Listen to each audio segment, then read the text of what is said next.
Praise the Lord. கர்த்தருடைய பரிசுத்த நாமம் மகிமைப்படுவதாக. என்னாகமம் 23ஆம் அதிகாரம் 23வது வசனம். யாக்கோபுக்கு விரோதமான மந்திரவாதம் இல்லை, இஸ்ரவேலுக்கு விரோதமான குறிச்சொல்லுதலும் இல்லை. தேவன் என்னென்ன செய்தார் என்று கொஞ்ச காலத்திலே யாக்கோபையும் இஸ்ரவேலையும் குறித்து சொல்லப்படும். எனக்கு பிரியமானவர்களே, ஆண்டவராகிய இயேசுவின் நாமத்தினால் நீங்கள் ஆசீர்வாதமாக இருப்பதற்காக ஸ்தோத்திரம். நிறைய விஷயங்களை இப்போதெல்லாம் மனிதர்கள் மந்திரத்தை தான் நாடி ஓடிக்கிட்டு இருக்கிறாங்க. ஒரு குடும்பத்தை அழிக்கணும் அப்படின்னு சொன்னால் மந்திரத்தை தான் பார்க்குறாங்க. ஒரு சில ஆண்டுகளுக்கு முன்னதாக, எனக்குரிய ஒரு 10-12 ஆண்டுகளுக்கு முன்னதாக ஒரு ஊழியக்காரர் எனக்கு நல்லா தெரியும்.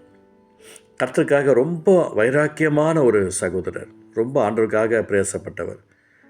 அவர் ஊழியம் செஞ்சுட்டு இருந்தால் அவருடைய சபையில் எனக்குரிய 150-200 பேருக்கு எடுத்துகிட்டு நெருங்கிட்டாங்க. நிறைய கூட்டம். அவருடைய மனைவி ஜெபிக்காதவங்க, அவருடைய பிள்ளைகள் ஜெபிக்காதவங்க, நிறைய பிள்ளைகள் 4-5 பேர் இருந்தாங்க. ஒருத்தரும் ஜெபிக்க மாட்டாங்க. அவரே காலையில் எழுந்து ஜெபிக்கணும், அவரே ஆண்டவர் சமத்தில் உட்காரணும், அவரே உபவாசம் பண்ணணும். சப்போர்ட் எதுவுமே இல்லை. திடீர்னு ஒரு நாள் ரொம்ப உடம்பு முடியாமல் சூழ்நிலை வந்துச்சு. ரொம்ப முடியாமல் ஆயிட்டார்.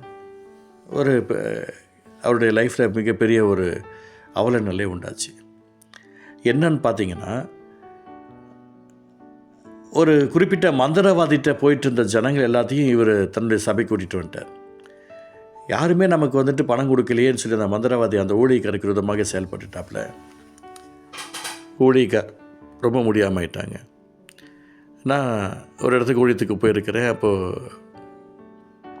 சாம் ஜபதோடனே ஒரு விஷயத்த சொல்கிறாங்க. இந்த மாதிரி இவருக்காக போய் ஜெபம் பண்ணிட்டு வாங்கன்றாங்க. அந்த அட்ரஸை பார்த்துட்டு நாங்கள் போயிட்டு வரோம். இயேசுவின் நாமத்தினால அவருடைய சரீரம் மிகப்பெரிய ஒரு கேவலமான சூழ்நிலை இருந்துச்சு. பாதிப்பு அதிகமாக இருந்தது. மனசு உடைஞ்சு போயிருந்தார். அப்போ அந்த குடும்பத்தெல்லாம் உட்கார வச்சு பேசினேன். ஆண்டவரை நம்புங்க, இப்போவாது ஜெபிங்க, இன்னமும் ஜாலியாக இருக்குன்னு நினச்சா எப்படின்னு சொல்லி அவருடைய மனைவி பிள்ளைகிட்டெல்லாம் பேசணும். இந்த வார்த்தையை சொல்லுகிறது, யாக்கோபுக்கு விரோதமான மந்திரவாதம் இல்லை, இஸ்ரவேலுக்கு விரோதமான குறிச்சொல்லுதலும் இல்லை. அவர் ஆண்டவருக்காக பிரயாசப்பட்டு உழைத்து அவ்வளோ பிரயாசப்பட்டார். அந்த ஜனங்களுக்கு யாருக்கும் தெரியாது.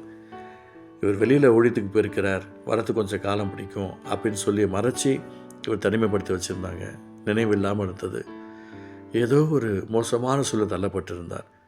ஆண்டோட பெரிதான கிருபையினால் அவருக்கு சுகம் உண்டாச்சு, மாற்றம் வந்தது. தொடர்ந்து அவருக்காக நான் ஜெபிக்க ஆரம்பித்தேன். அங்கேயே சில நாள் தங்கியிருந்தோம். ஆண்டவர் அற்புதம் செய்தார். அதுக்கு பின்பு அவருடைய குடும்பத்தாருக்கு ஒரு மாற்றம் வந்தது. எனக்கு பிரியமானவர்களே, கொஞ்ச காலத்தில் அந்த அன்பு பிரசனம் அவரை நிரப்பி நிரப்பி நிரப்பி மறுபடியுமாக எந்த இடத்துல அவர் ஊழியத்தை நிறைவேற்றினாரோ அங்கேயே போய் கடைசி நாள் மட்டும் அவர் அங்கே இருந்து ஆண்டவருடைய அன்புக்குள்ளே பிரவேசித்தார். எனக்கு பிரியமானவர்களே, இயேசுவின் நாமத்தில் நான் சொல்கிறேன், யாக்கோபுக்கு விதமான மந்திரவாதம் இல்லை, இஸ்ரவேலுக்கு விதமான குறிச்சொல்லுதலும் இல்லை. இன்றைக்கி மந்திரங்கள் தான் ரொம்ப முதன்மையான இடத்துல ஓடிக்கிட்டு இருக்குது உலகத்து ஜனங்களுக்கு. அவங்களுடைய கண்கள் மந்திரத்தை பார்த்து தான் ஓடிக்கொண்டு இருக்கிறது. அவருடைய எண்ணங்கள், சிந்தனைகள், இயக்கங்கள்லாம். ஆண்டோடைய பிள்ளைகளுக்கு எப்படி? ஆண்டோடைய அன்பு ரத்தம் தான் நமக்கு பாதுகாப்பு, அவருடைய வார்த்தை தான் பாதுகாப்பு, அவருடைய அபிஷேகம் தான் பாதுகாப்பு, அவருடைய ஐக்கியம் தான் நமக்கு பாதுகாப்பு. அவர் நம்மளோடு கூட இருக்கிற வரைக்கும் எந்த சத்துடைய கிரிகளும் நம்ம தொடவே முடியாது. இயேசுவின் நாமத்தை உங்களுக்கு நான் சொல்கிறேன், இந்த நாளில் கூட யாக்கோபுக்கு விதமான மந்திரவாதம் இல்லை, இஸ்ரவேலுக்கு விதமான குறிச்சொல்லுதலும் இல்லை. நிறைய குடும்பங்களில் மந்திரங்க, நிறைய குடும்பங்களில் நிலத்துக்கு எனக்கு வேணும்னு சொல்லி அடம் பிடிச்சி மந்திரம் பண்ணுறவங்க இருக்காங்க. ஒருத்தவங்க ஏதாவது சண்டை போட்டாங்கன்னா அவங்களுக்கு அகேன்ஸ்டாக மந்திரம் பண்ணவங்க இருக்காங்க. இப்படி எங்கே பார்த்தாலும் மந்திரம் மந்திரம் மந்திரம், பிலிசின செய்வினை, ஏவல் கட்டையுடைய கிரிகள், அந்த பிசாசுடைய தந்திரங்களை வைத்து கொண்டு பண்ணிருக்காங்க. அவைகள் நிரந்தரவைகள் அல்ல, நிரந்தரமானவைகளும் அல்ல, அழிந்து போகக்கூடிய அந்த லிஸ்ட்டில் இருக்கக்கூடியவைகள். எனக்கு பிரியமான சகோதரனே, சகோதரியே, யாக்கோபுக்கு விரோதமான மந்திரவாதம் இல்லை, இஸ்ரவேலுக்கு விதமான குறிச்சொல்லுதல் இல்லை என்று ஆண்டவர் வாக்கு பண்ணியிருக்கிறாரே. அவரை நம்புங்க, அவரை நம்புங்க. ஆண்டவர் உங்களுக்கு அற்புதம் செய்வாருங்க. நாம் அவரை நம்ப நம்ப நம்ப வம்பெல்லாம் ஓடிடும், வேதனையெல்லாம் ஓடிடும், கடனங்கள்லாம் ஓடிடும். நம்மளை அழிக்குன்னு நினச்சி பாவ பழக்க வழக்கங்களை விளைவிக்குன்னு நினச்சிருக்கிற அந்த மந்திரக்கட்டுகளுடைய கிரியைகளிலிருந்து இயேசுவின் அதனால் மீட்கப்படும் போது ஆட்டோமேட்டிக்காக நம்ம ஆஸ்வதிக்கப்படுவோம். ஜெபிக்கலாமா? அன்பு தகப்பனே, யாக்கோபுக்கு விதமான மந்திரவாதம் இல்லை, இஸ்ரவேலுக்கு விதமான குறிச்சொல்லுதல் என்று சொல்லி என்னாகும் 23:23 நீங்கள் சொல்லிருக்கீங்களே.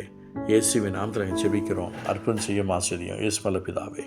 ஆமென், ஆமென்.